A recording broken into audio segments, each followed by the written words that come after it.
Du coup, la présente communication se propose de revenir sur un projet de recherche-création que j'ai mené pendant 3 ans au sein du laboratoire spatial média, anciennement ENER, à l'École nationale supérieure des arts décoratifs. La réalisation majeure de ce projet, consacré au théâtre dans les espaces numériques, fut donc le spectacle Le jeu de la mise en terre, créé en avril 2016 au Cube, centre de création numérique d'Issy-les-Moulineaux, merci, et repris en novembre 2017 à Paris, au Collège des Bernardins. Cette communication entend donc à la fois être un retour d'expérience et dégager une problématique plus générale autour des interactions numériques sur une scène. La pièce, dont le ressort narratif principal était un rituel d'enterrement effectué dans un espace en ligne comparable à Second Life, voyait donc un groupe d'étudiants et d'étudiantes se rencontrer alternativement dans des lieux physiques, l'université ou un bar, et dans l'espace en ligne mentionné, baptisé Flowpeak, et dont l'apparence visuelle a été réalisée par Donatien Aubert. Scéniquement, la pièce était donc scandée par une alternance entre scènes jouées sans matériel informatique et scènes qui déportaient l'action dans le monde numérique. Durant celle-ci, les acteurs et actrices prenaient des manettes et dirigeaient en temps réel leurs avatars dans une application créée spécialement pour le spectacle et développée avec Unity.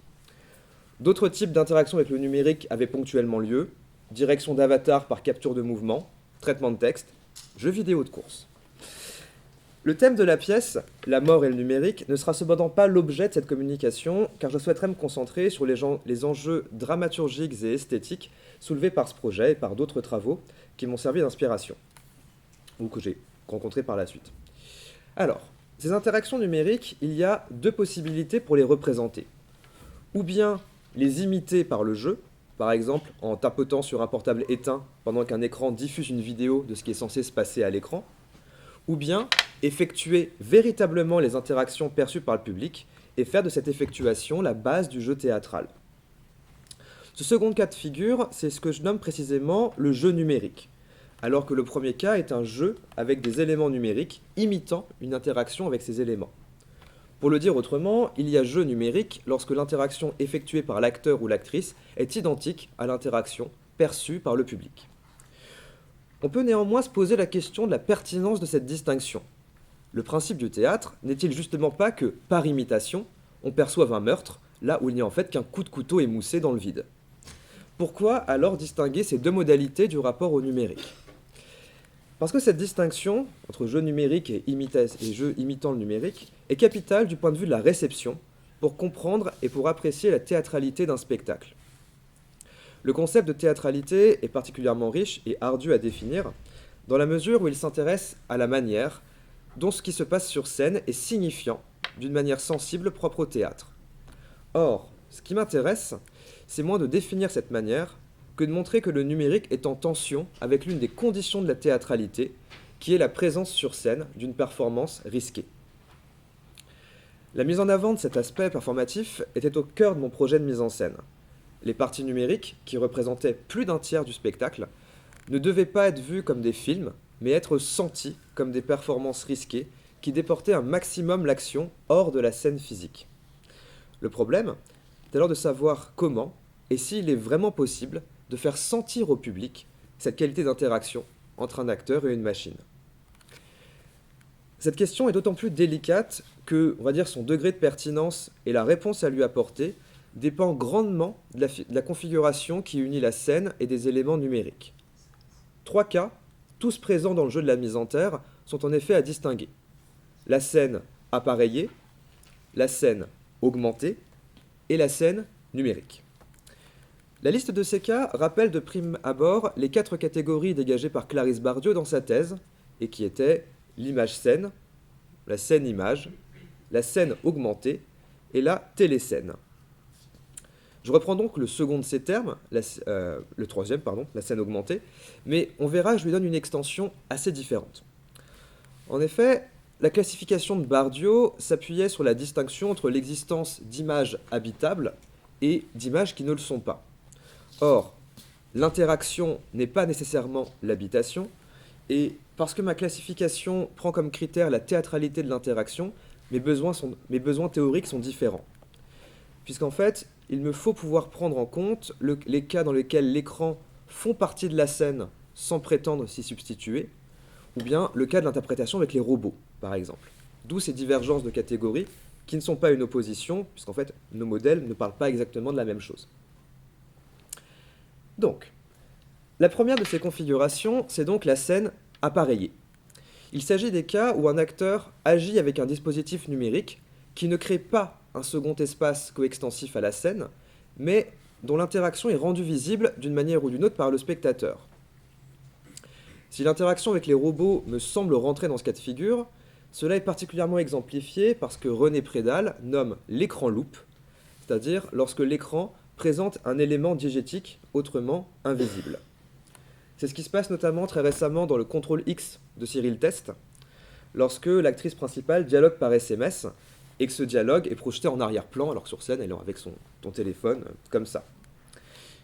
Le numérique est alors un accessoire qui permet quelques innovations théâtrales, rapport du spectateur à la lecture, utilisation sur scène de procédés propres à l'écriture comme les smileys, mais parce qu'il n'est justement qu'un accessoire qui aurait pu être remplacé par une autre convention, que le jeu soit un jeu numérique ou une imitation d'interaction n'a dans ce cas aucune importance. Ce principe a d'ailleurs été utilisé dans le jeu de la mise en terre, puisque dans le deuxième acte, il y avait un monologue dans lequel une actrice écrivait avec un traitement de texte. Donc, pour éviter toute faute de frappe et garantir une bonne vitesse de frappe, le logiciel était paramétré pour écrire le texte de la pièce, quel que soit l'input rentré. Et j'ai même poussé le vice jusqu'à simuler des fautes de frappe et simuler l'autocorrection. Donc, ici, on est bien dans le cas de l'imitation d'une interaction, comparable à ce qu'est un meurtre théâtral.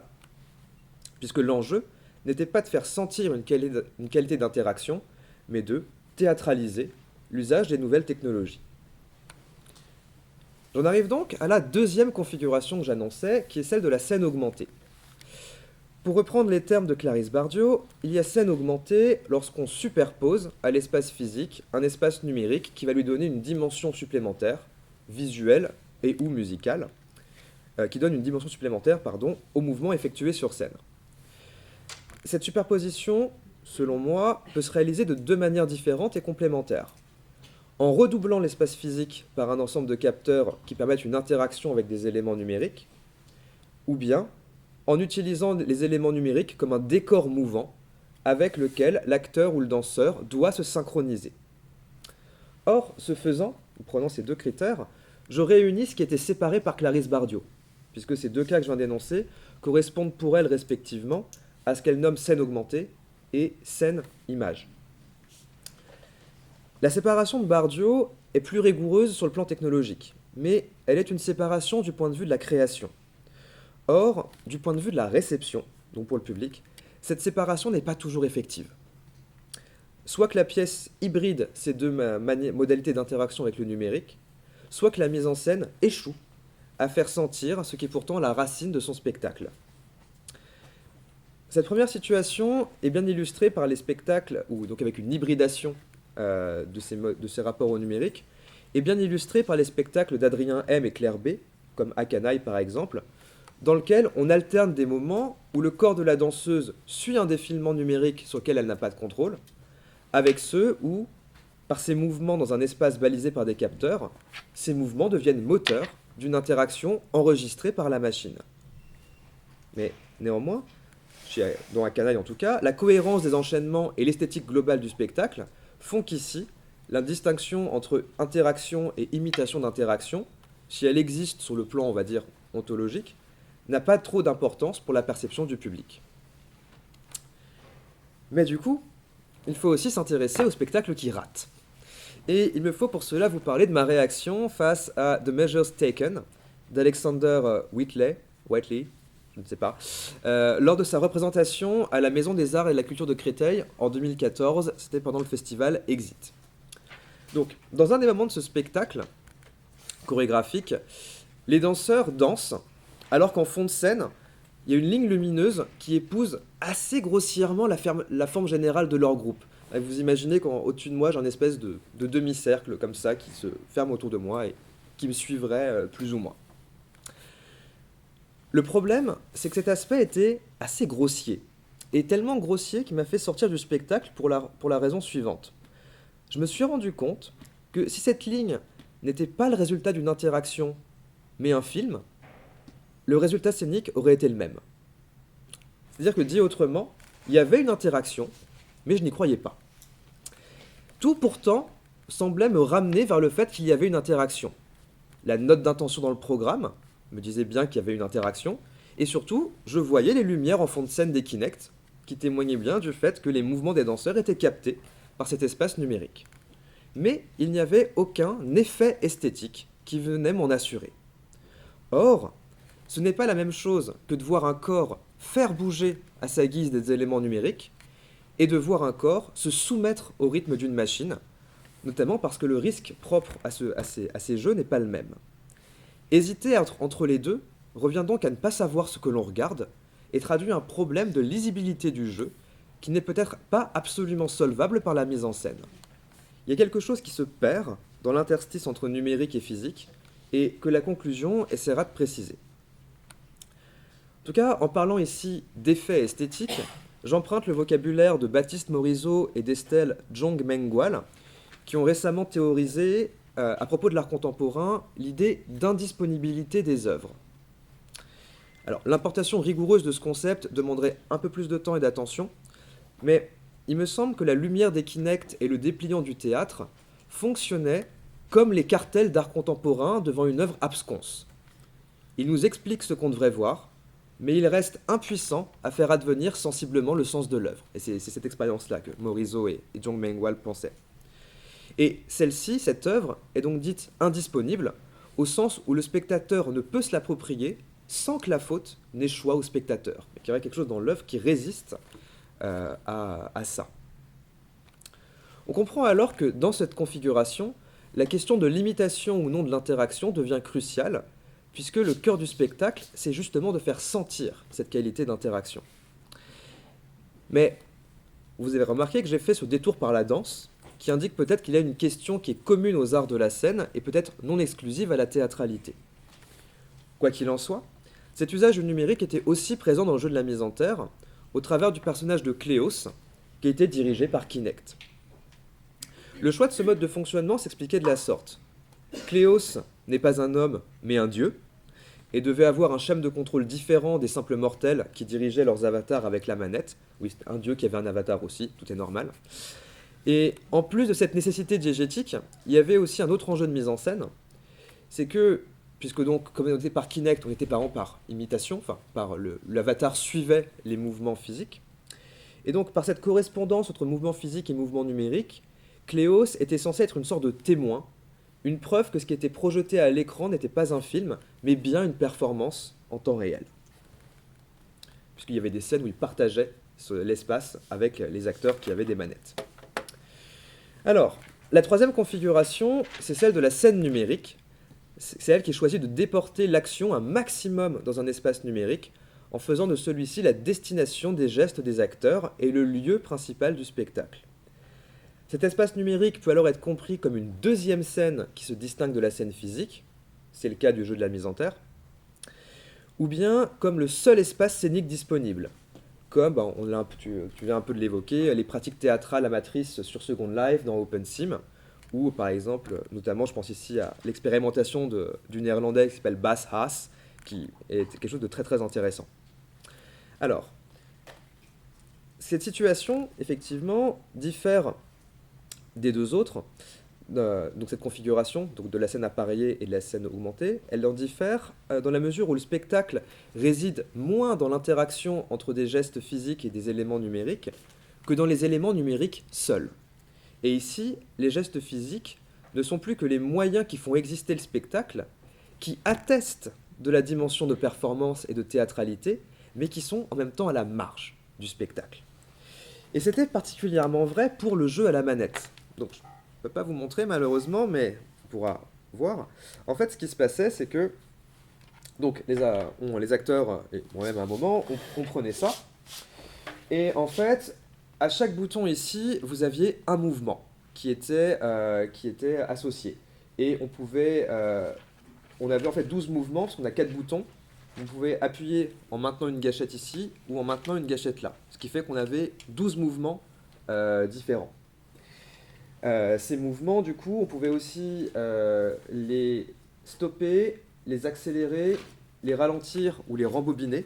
avec les flèches numériques que vous voyez ici, ce qui permettait du coup d'avoir des qualités un petit peu différentes.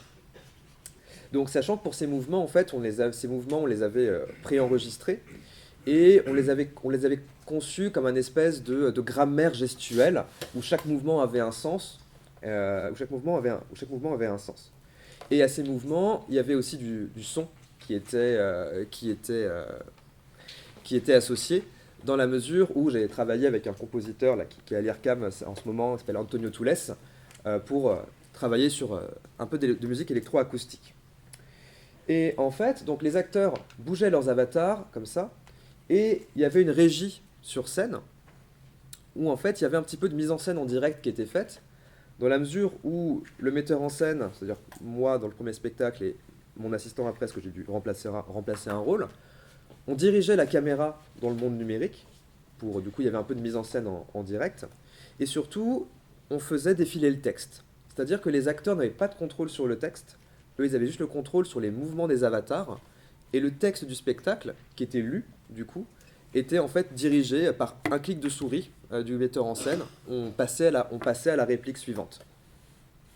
Ce qui fait d'ailleurs, par rapport à cette idée de jeu numérique, c'est qu'on était dans une situation même un petit peu hybride par rapport à ça, dans la mesure où ce que voyait le public, c'était pas seulement l'interaction des acteurs avec le monde numérique, mais aussi l'interaction de la régie avec ça. Donc c'est même pas quelque chose de très pur par rapport à mes propres concepts.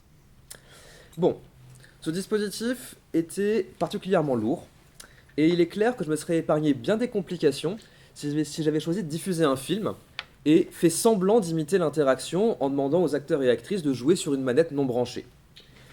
Pourquoi alors refuser d'imiter l'interaction dans le cas de mon usage de cette configuration scénique?